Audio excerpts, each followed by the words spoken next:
Yo, yo, yo, Mississippi Canna family, what's going on? Host Chris, I'm here at work. I had to jump on here, man. I made a dope video last night because I made a couple shorts yesterday saying, hey, some hot news came down the pipeline for the state of Mississippi. And I really wanted to do a special breaking news video for you guys.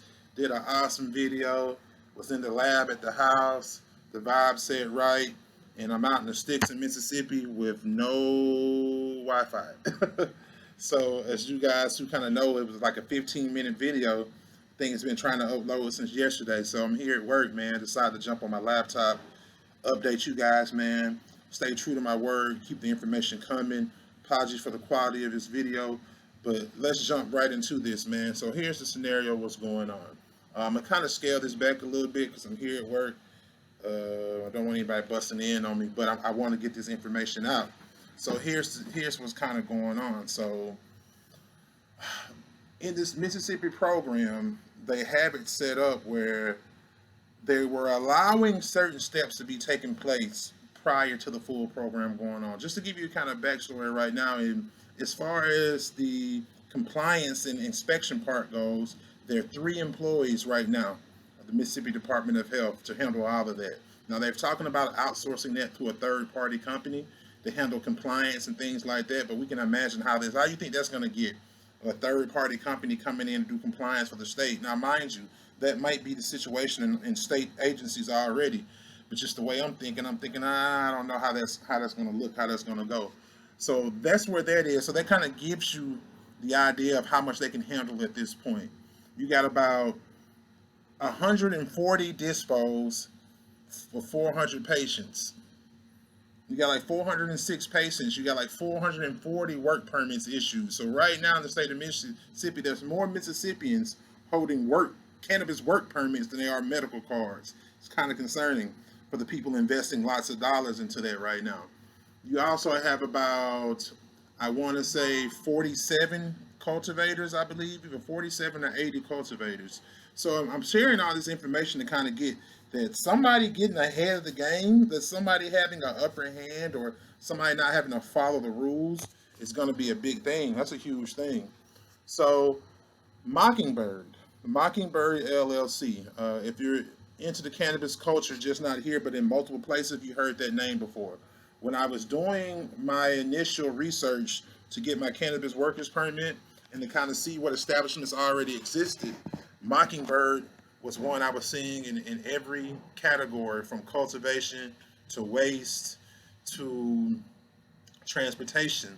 So you could see they kind of had this vertical integration thing going where they were covering everything.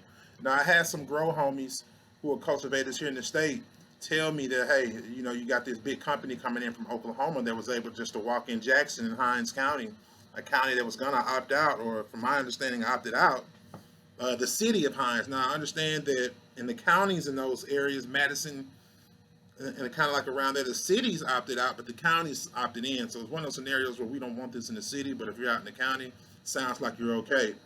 So he was saying, yeah, they walked in the day, walked out with permits and paperwork that folks, just regular good old folks, have been trying to get for months. So of course that already has some folks upset. This is a super competitive industry. So there's going to be a lot of disgruntled talk amongst the community when things like this happen. So that's just to kind of give you an idea that this is serious business. When folks are putting their money into this thing and their hard work, I mean, somebody coming in with the upper hand like that, you're not going to be a fan favorite. So Mockingbird comes in, deep pockets, the right friends, and they get a little bit more leeway to jump ahead of the pack than everyone else.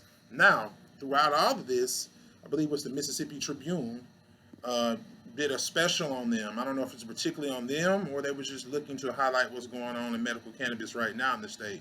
Took some pictures of the facilities, took pictures of the plants, the whole nine. Within that, someone, I guess, realized that, hey, those plants look a whole lot more mature than we thought. And then on top of this, the facility that they're in doesn't meet regulations. Now, what Mockingbird was doing was they have a main facility, I guess it's still under construction, but 12 miles from that, they had this kind of clandestine 20,000 plant grow going on that wasn't within regulation. Now, I believe in October, the state reached out to them and said, hey, this ain't right. This needs to be corrected. So from that part, I don't know what happened. I don't know if Mockingbird didn't move fast enough, or Mockingbird was like, we got friends, we're gonna do what we want to do. But it sounds like the state gave them an opportunity to correct things. But I mean, how do you correct already have 20,000 plants growing in a medical program, mind you, that does not have any labs for testing up and running? That's another crucial thing. So I know I've been talking a lot about, man, cultivators and growers. Let me know where you at. Let me know what that product is looking like. But I can kind of see that gray area. I mean, if you got ahead of the pack and kind of started something, mind you, say if you started and your building's up to code and everything was in regulation, there's no testing facility for you right now. So those of us who really know about the plant, particularly that flower, once it's taken down, that window of time that you have to really get that to the end customer is very narrow, and it takes expertise and knowledge to kind of keep flower in a primal conditions. If you got to sit it on the shelves for months waiting on a lab to open, so you can get your product tested and then out on the shelves. So you only got a small number of that. So I'm not sure what their plan was to do with those 20,000 plants with no testing. Like, how were they going to off that? You know what I'm saying? And I don't know what stage in the grow that was in, but the report coming from the High Times article is saying that $1 million worth of plants. Now I'm not sure if there's been information recorded on exactly the weight of that, biomass of it, however they want to look at it. I'm not sure what that looks like. But I will say a thing. I think Mississippi is kind of sending a message that this is not going to be Oklahoma. Like, you're not going to be able to be off in the woods somewhere, or just kind of come in the state and do your thing because you think we're not prepared to kind of handle this, and and we don't have the bodies and the boots on the ground to make sure you're doing quote unquote the right things. So they kind of got caught with their hand in the jar. Now, some of the things I wish I had my detailed list with me here at work that I didn't, that I shared in the video from last night. But I think it's awesome to go to High Times social media pages and see Mississippi in there just talking about news in Mississippi, Kansas. Even if it's some sketchy, crazy shit like what's going on with this, it's a big plus for the state to even be in those conversations. So, and this is the stuff I said that I was going to bring to Mississippi Canna TV, dropping the information on these things going on, kind of bringing news to you guys, breaking news, all those type of things. So I'm going to stay close to this topic, and hope within the next couple of days some more information comes out. We can do a follow-up video and kind of share that information with you guys. In the meantime, man, like I said, I just want to do a short video. We're going to do some shorts later.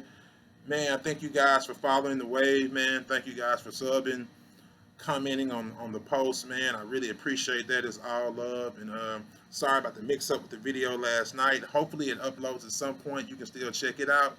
And man, just thank you guys so much, and blessings to you.